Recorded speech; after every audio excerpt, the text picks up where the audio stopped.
Welcome to Dai Headlines. I'm Li Wei-Tai. Thank you for joining us. Coming up in the show today, Tzu Chi volunteers in the Philippines bring aid to victims of a huge blaze in Quezon City. Taiwan's green transportation boasts electric-powered motorcycles, cars and even buses that can be even greener with clean energy sources. And in our On This Day feature, we look at how the love Tzu Chi has brought to Myanmar after Cyclone Nargis in 2008 has empowered local volunteers. We start the program in the Philippines, where a blaze broke out in Barangay Culiat in Quezon City in mid-April, destroying 279 homes and leaving 494 families homeless. After a quick assessment, Tzu Chi volunteers returned to hold an aid distribution for the affected households. Here at Barangay Culiat in Quezon City, the Philippines, this mother lost one of her children to the fire.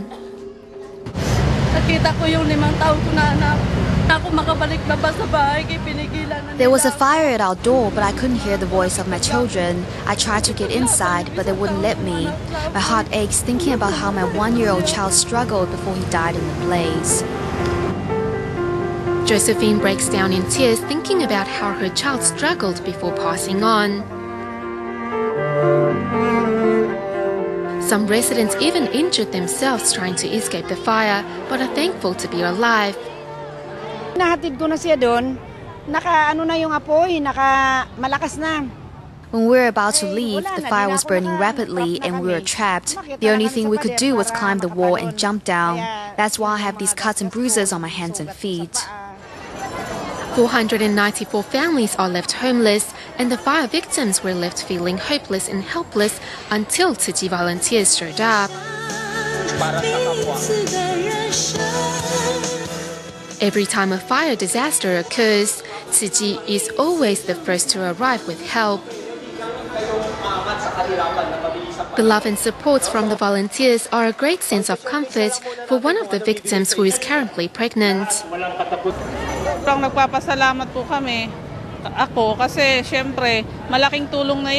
I'm so grateful for the help given. We have now pots to use for cooking and a mattress to sleep on. I'm so thankful to God.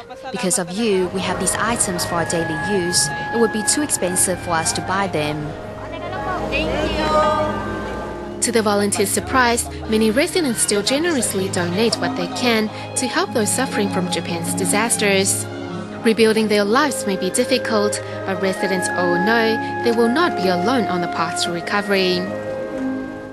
In Las Vegas of the United States, Tzu Chi volunteers regularly visit a home for the visually impaired. The residents always look forward to the visits, and their families keep the love going by donating to the NGO. At a home for the visually impaired in Las Vegas, the visiting Tzu Chi volunteers are giving residents a foot bath and a massage. I'm sorry, you people make me very happy. Oh, we make you happy. What more do you ask for? I don't ask for any more. I think you're making me cry. Am I making you cry? Don't cry! The volunteers come once every 3 months. One volunteer doctor has become quite skilled at providing a good pedicure after numerous visits.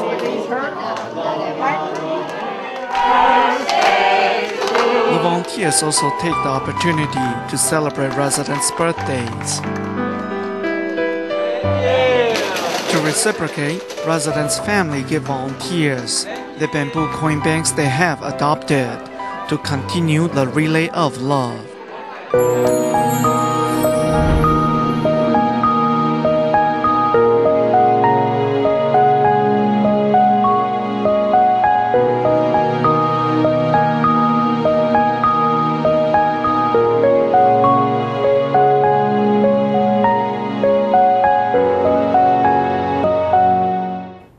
Tzu Chi's 45 years of history is built on a concrete foundation of love and compassion that transcends the boundaries of ethnicity, creed, and nationality. In the continuation of our series of reports that commemorates the foundation's 45-year milestone, we look at how the world has come to recognize Tzu Chi's commitment to humanity.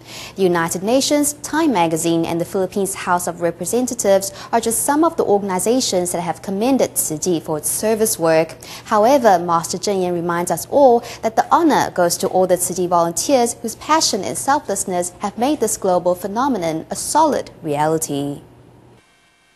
Barely 5 months into 2011, and already lives have been lost in the space of natural disasters. Earthquakes, floods, and snowstorms, the world is crying out for help.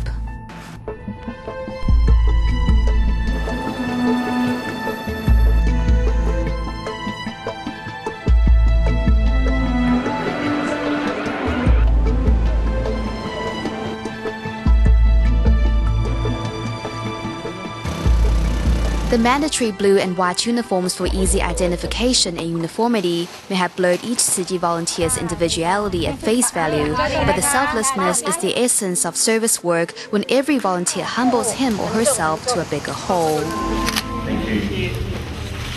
Tzu Chi is a name these volunteers share.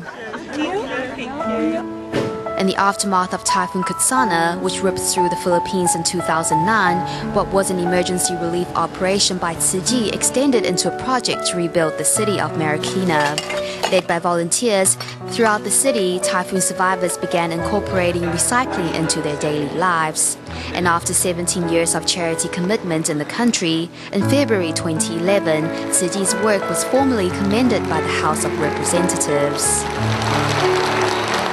It's not just an award, but more importantly, it is stating to the public that our role model should be an organization like the Tzu Chi Foundation. The organization from Taiwan also stepped into mainland China 20 years ago, when the relation between the two countries was much icier and more precarious than what it is today. The fact that we are a religious, volunteer-based, non-government organization that works closely with people and holds regular retreats make us a politically sensitive group in mainland China. Even under such delicate circumstance, the Chinese government still recognized us as the first foreign NGO to operate with a license in the country. Dharma Master Cang Hui is a monk from Hebei province. He founded the Hongde Homes that runs 3 orphanages, taking under its wings more than 200 children from poor backgrounds. When asked what prompted him to launch into philanthropy, he said it was 16 years ago when he took part in a 4-day Tzu Chi aid distribution in Hebei. He said Tzu Chi's great love and compassion won him over completely, illustrating for him where Buddhism should be heading. In March of this year, Taiwan's TVBS senior news presenter Fang Lianhua went on an assignment as a reporter with the Tzu Chi disaster relief team to Quake Japan while also serving as a volunteer. I think my biggest realization from that trip was discovering that compassion needs to be inspired. It is our duty to seek out opportunities to awaken this love in us. Sometimes when we see Tzu Chi volunteers serving others, we think this is what they signed up for, thus it is their duty to do so. We admire them for it, but at this stage in life, we don't have time for that. After my assignment, I realized that whichever stage we are in life, we need to give ourselves the chance to be inspired. It's God's way of opening a door in our hearts. On July 19, 2010, the Tzu Chi Foundation was awarded a special consultative status by the Economic and Social Council of the United Nations. Such recognition is a great honor, but also a reminder of the added responsibility towards humanity for the NGO's founder. 菩萨就是为了救助苦难众生。 实际已经加入在这样的联合国，这都可以呢，为天下人呐做天下事啊，真正的名副其实啊，是无疆界的承担。从慈济我们可以看到 From Tzu Chi, we can see that a religion should embrace the world and incorporate the needs of this world into its organizational structures. Globalization can also begin at grassroots level, even emanating from Chinese communities. In the words of Master Zheng Yan, Tzu Chi's development from Taiwan to the world has been a 45-year-long commitment to serving Buddhism and all living beings. Its army of volunteers will continue to bring light and hope to the dark corners around the world. On May 16th, Dai TV will be showing the third episode in its Lives Crossing series. In the episode entitled Your Eyes, My Hands, viewers will see the lives of two women bound together by tragedy and love. One of them, Atao, lived in self-pity after facing a life of violence at the hands of her husband before later being diagnosed with cancer.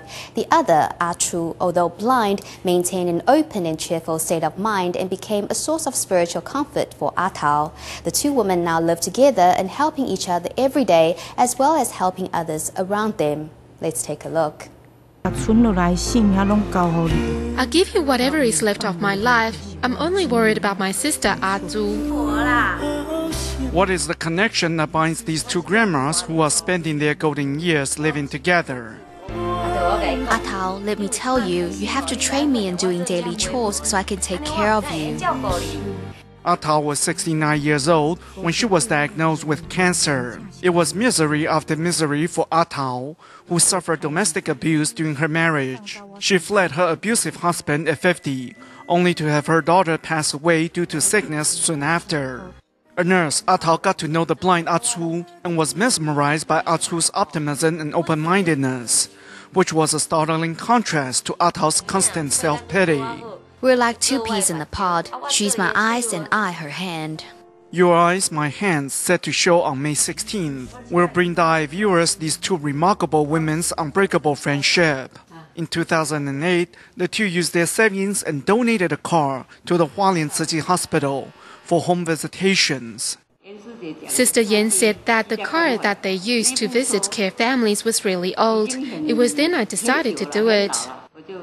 Atao always makes sure Azu's meals are ready before she goes out for her volunteering. While Atao was recovering from her sickness, it was Azu's turn to take care of her friend, as well as help her see through her sadness and pain. Reborn, Atao now serves as a hospital volunteer, where using her own experience, she teaches patients of the impermanence of life and the body, and where life's true value lies.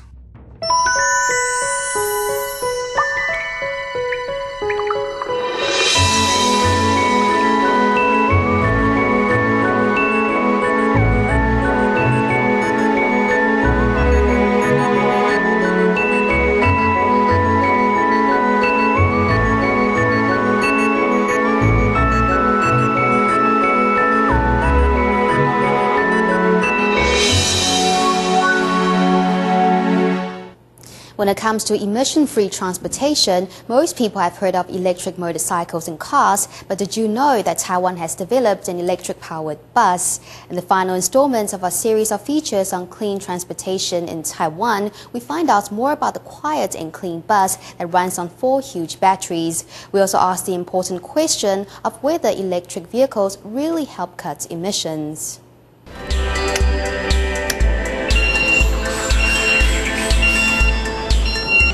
Who would have thought that a huge bus could run on battery power?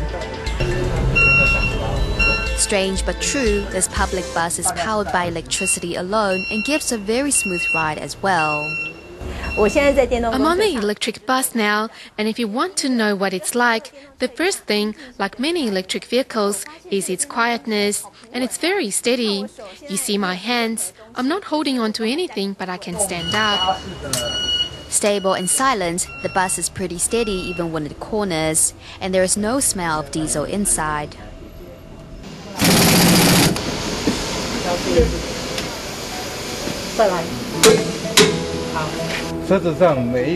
Every bolt on the bus has a different stress, so you need tools, special tools to assemble it. From the frame to the engine, everything in this bus was researched and designed in Taiwan. It has a low chassis design, and the driver can lower one side of the bus to make it easier for passengers to get on and off.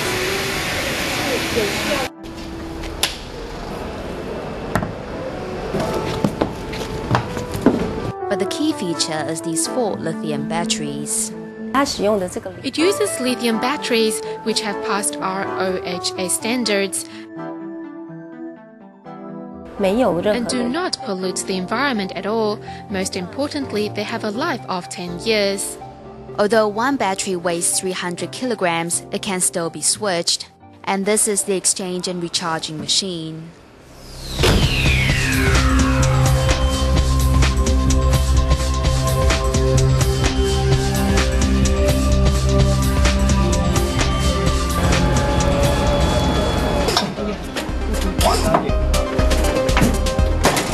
Our batteries use a switch system. It saves on recharging time.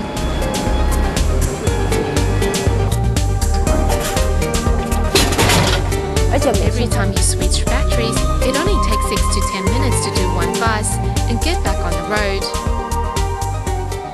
The battery switch system eliminates the need for the driver to wait hours for a recharge. But one inescapable fact is that most of the electricity used by battery-run vehicles still comes from fossil fuel. In other words, we're just combining carbon dioxide emissions from vehicles into large power station chimneys. However, according to Taiwan's Industrial Technology Research Institute, when comparing the gasoline used by vehicles to the electricity from fire-powered stations, researchers found that battery-to-wheel efficiency is higher than gasoline-to-wheel efficiency, and emissions per kilometer are less than gasoline as well. These figures show that battery-powered buses already have some advantages.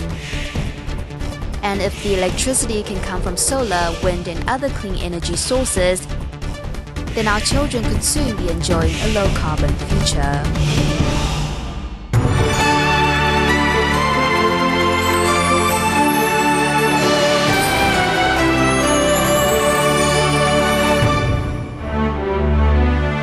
On this day, the 2nd of May, in the countryside of Douliu of Taiwan's Yunlin County, the first of 10 veterans' homes was completed on this day in 1957.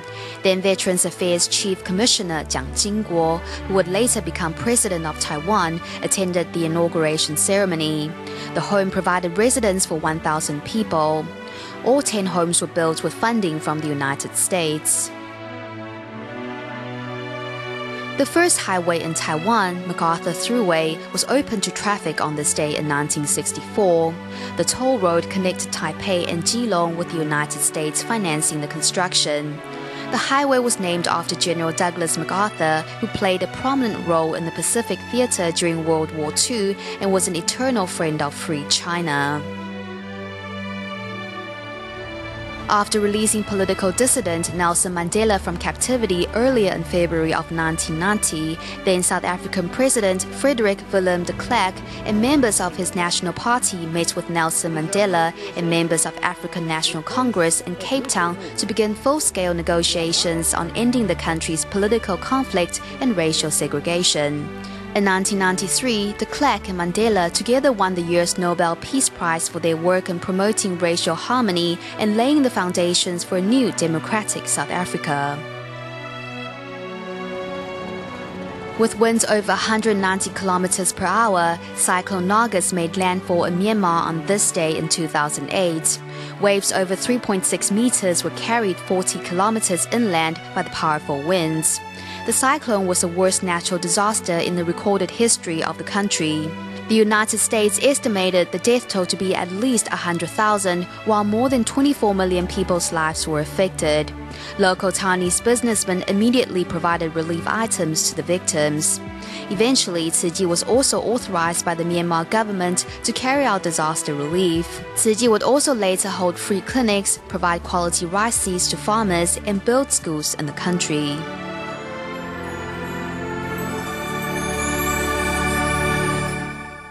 As we just saw in our On This Day feature, Cyclone Nargis devastated Myanmar on this day back in 2008. Though the calamity was hard to bear, it also brought Tzu Chi into the country.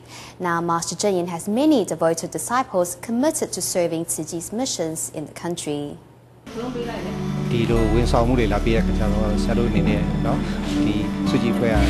What touches me the most is that you, the Tzu Chi volunteers, came to help us from abroad.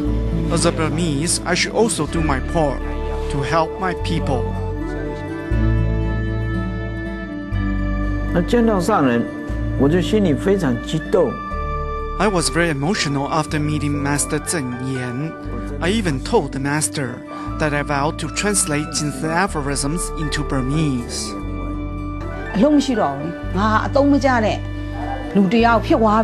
typical 50-year-old like me is usually retired and just waiting to die at home. But after I joined Tzu Chi, I discovered that there are many things for me to do. These are sincere testaments of Myanmar's Tzu Chi volunteers. Ding Ne So followed through with her words, turning her home into a recycling point.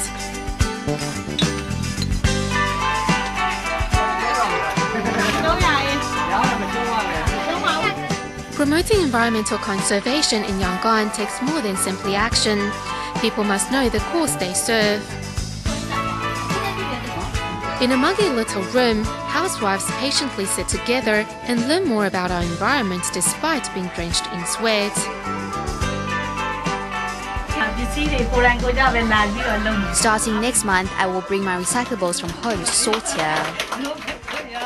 54-year-old Ding Ne So is showing her fellow housewives that they don't have to stay in their kitchens. For 15 years, caring for her husband with pancreatic cancer was Ding Ne So's life. My father was suffering a chronic disease, so my mom took care of all the household chores. She seldom went out. Mostly she stayed at home and took care of the affairs. For Ding Ne So, her husband was her everything. After his death, she lost the purpose of life and watched TV all day. Life was meaningless until she met Tzu Chi.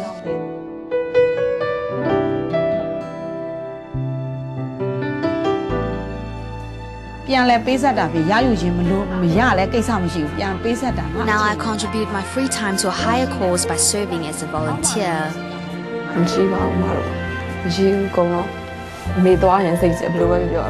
My brothers and sisters all support our mother in joining Tzu Chi. Seeing our mother happy again makes all of us very happy.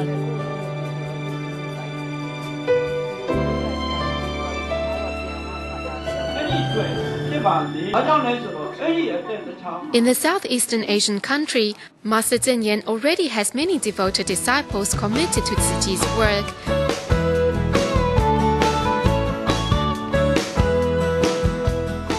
Including Su Jingguo, who has set his mind to translating Jinsi aphorisms into Burmese.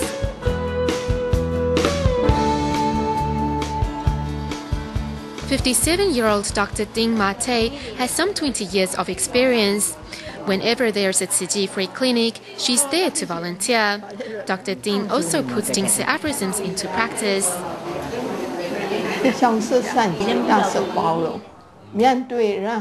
Be understanding and forgiving. We should remain grateful under any circumstances. I often remind myself not to let the little things in life wear me out. I take every Jinsi aphorism to heart.